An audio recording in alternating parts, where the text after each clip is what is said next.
சொந்தங்களுக்கு வணக்கம். தமிழொலியின் இன்றைய காலை நேர தலைப்பு செய்திகள்.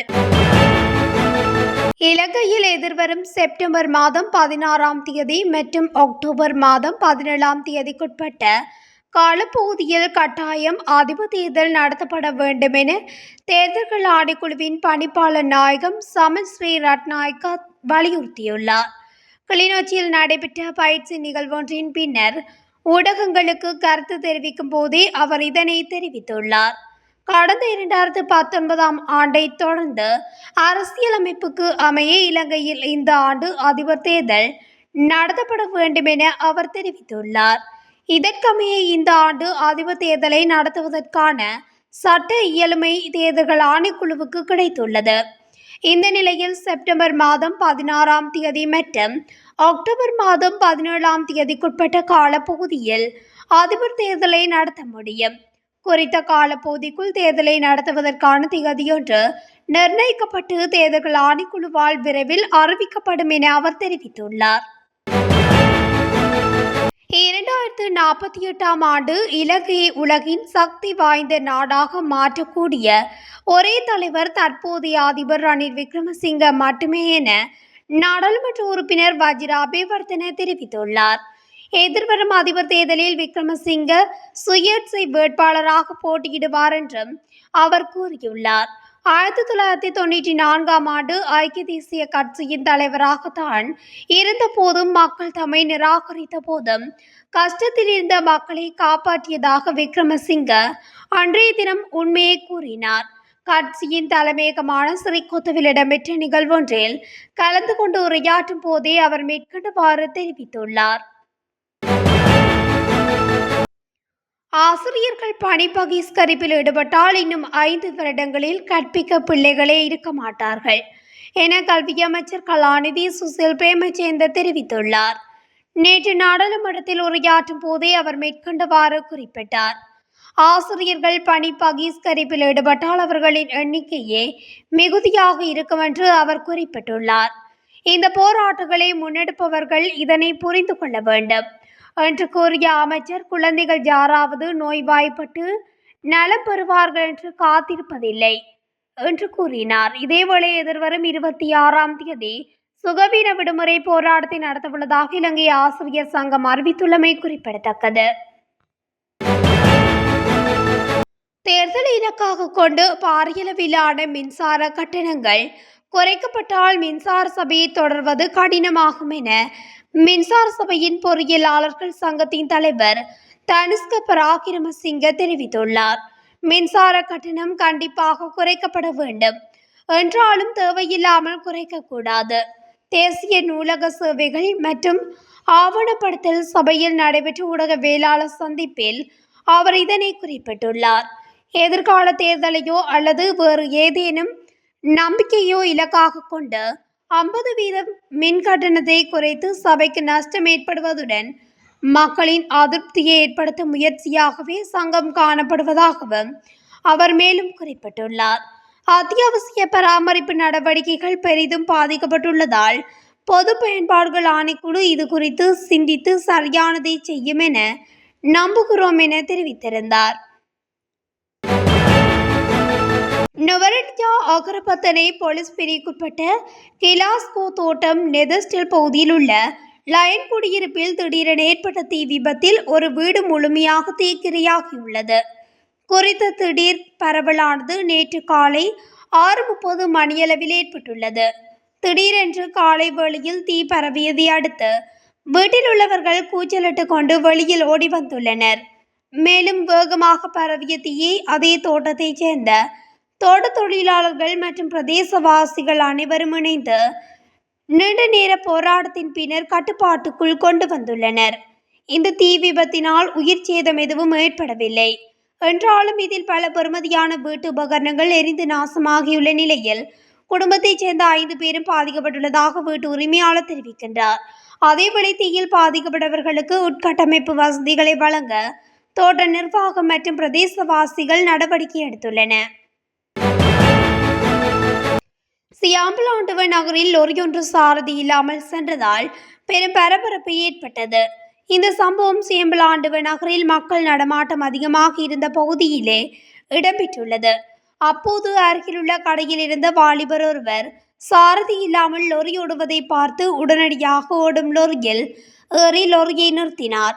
இதனால் நடக்கவிருந்த பெரும் விபத்து தவிர்க்கப்பட்டதுடன் இச்சம்பவம் அருகில் பொருத்தப்பட்டிருந்த சிசிடிவி கேமராவில் பதிவாகியுள்ளது.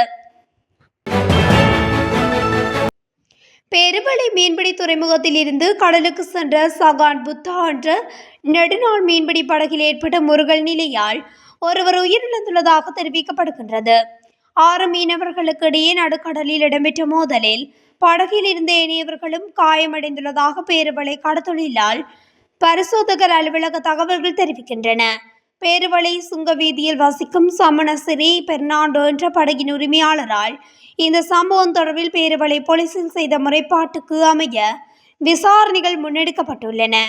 உயிரிழந்தவரின் சடலம் பேருவளை மீன்பிடி துறைமுகத்தில் இருந்து சுமார் 180 கடல் மைல் தொலைவில் இருந்து அதே படகில் பேருவளை மீன்பிடி துறைமுகத்துக்கு கொண்டு வரப்படுவதாக தெரிவிக்கப்படுகிறது.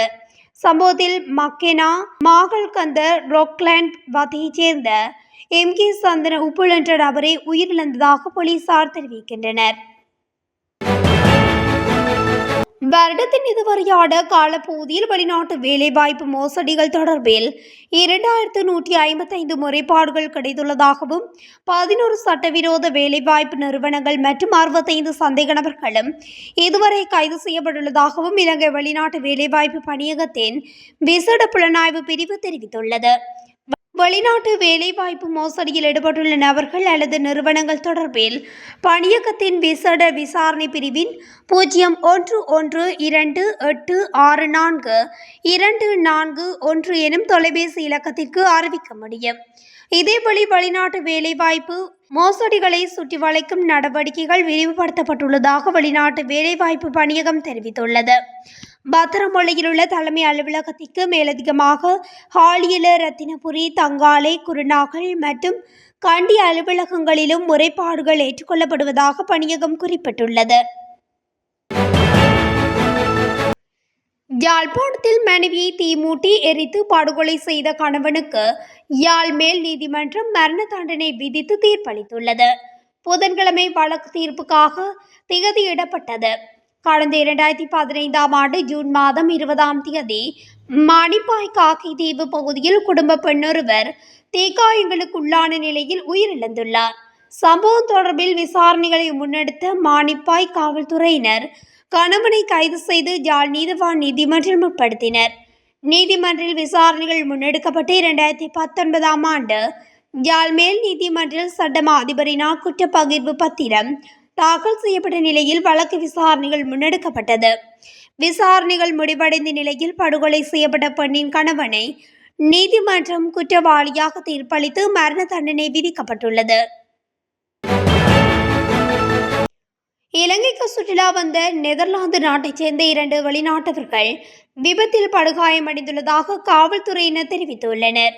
கொஸ்லந்த காவல்துறை பிரிவுக்குட்பட்ட வெள்ளவாய பெரகல வீதியில் முச்சக்கர வண்டியொன்று வீதியை விட்டு விலகி கவிழ்ந்து விபத்துக்குள்ளாகியுள்ளது. இதன் அடிப்படையில் நெதர்லாந்தைச் சேர்ந்த 29 வயதுடைய லோனே ஹைமன்ஸ் தனது காதலனுடன் சென்ற வேளையில் இந்த விபத்து ஏற்பட்டுள்ளது. அத்தோடு குறித்த பெண்ணை இந்த முச்சக்கர வண்டியை ஓட்டியதாக தெரிவிக்கப்படுவதுடன் தியலும நீர்வீழ்ச்சியை பார்வையிட சென்ற போதே இந்த விபத்து ஏற்பட்டுள்ளது.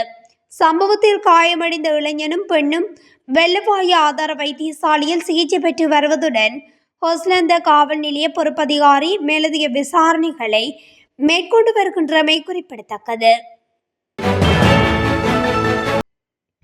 கண்டி கசலக்க பிரதேசத்தில் மேலதிக வகுப்புக்கு சென்ற மாணவன் கைக்குண்டு ஒன்றை கொண்டு சென்றுள்ளதாக கசலக்க காவல்துறையினர் தெரிவித்துள்ளனர்.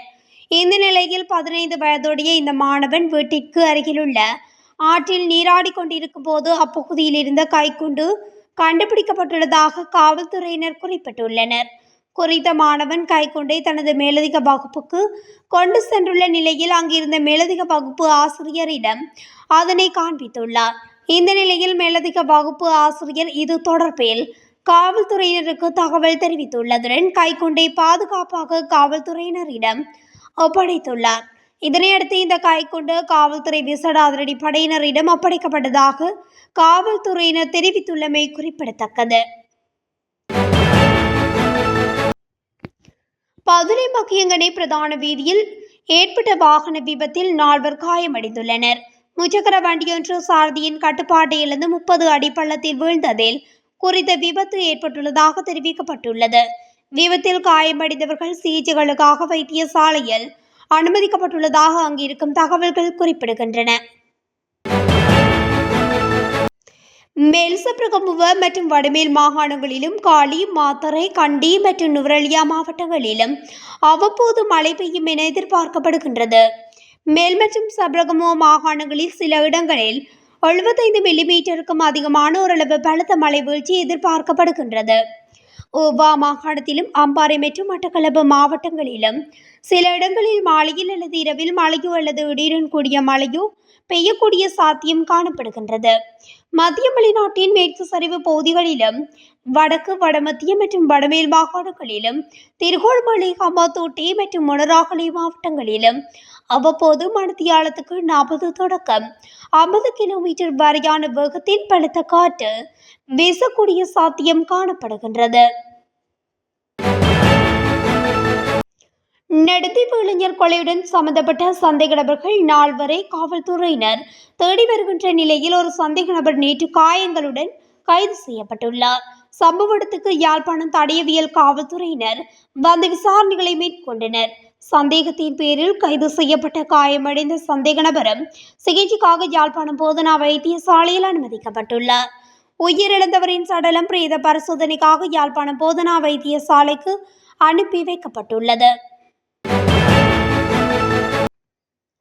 இத்துடன் தமிழொலியின் இன்றைய காலை நேர தலைப்பு செய்திகள் நிறைவடைகின்றன. தொடர்ந்தும் செய்திகளை அறிந்து கொள்ள தமிழொலி ஊடகத்துடன் இணைந்திருங்கள். நன்றி.